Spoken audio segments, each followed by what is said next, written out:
violence it may be, military violence, moral violence, any kind of violence. All tyrants are afraid, and they sit in courtrooms with their backs to the wall, surrounded on either side by their guards. And everybody who comes in, of course, has to fall flat on their faces, because in that position it's more difficult to attack. And so when a Marine sergeant on parade salutes the flag, he has a very serious expression in his eyes. And that's not a time for laughter. And therefore we have associated the word solemn, as when we celebrate in the Catholic Church solemn high mass. Solemn means serious. And one of the great things, one of the fundamental insights that is underlying all Chesterton's work is that the attitude of heaven is not serious. There's a famous passage in his book Orthodoxy where he says, things like stones are subject to gravity. They are heavy, they are grave, they are serious. But in all things spiritual there is lightness, and therefore a kind of frivolity. The angels fly because they take themselves lightly. And if that must be true of the angels, how much more true of the Lord of the angels? I have said in my funny way that there are 4 fundamental philosophical questions that human beings have argued about as far back as we can remember. The first question is, who started it? The second question is, are we going to make it? The third question is, where are we going to put it? And the fourth question is, who's going to clean up? But all those things suggest a fifth question, which is it serious? Like when someone is sick and says to the doctor, is it serious? Are you serious? But he would say, that's quite the wrong question to ask. Not, are you serious?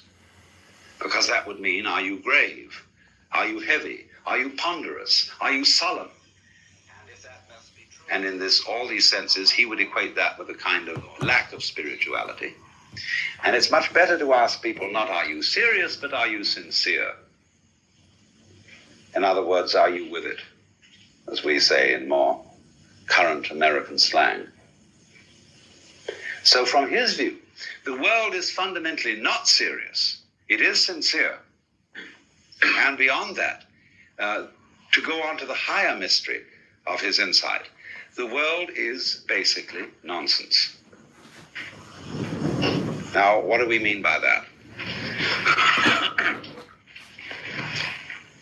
In the book of Job, which is the most profound book in the Bible, so far as I'm concerned, there is raised the problem of the sufferings experienced by those who are just and righteous.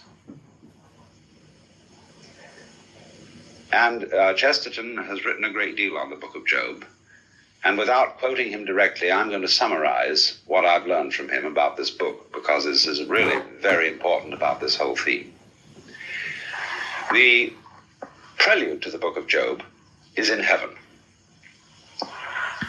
And a conversation ensues between God and one of the angels called Satan, otherwise known as Samael.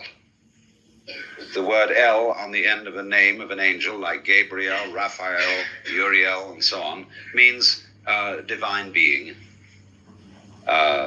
angel, attendant of the court of heaven. And the role of Satan in the Old Testament is different from the role of Satan in Christianity. The role of Satan in the Old Testament is he's the district attorney of heaven. He's the prosecutor. And as you will see in a court today, it is arranged that the prosecution is always on the left of the judge, and the defense is on the right.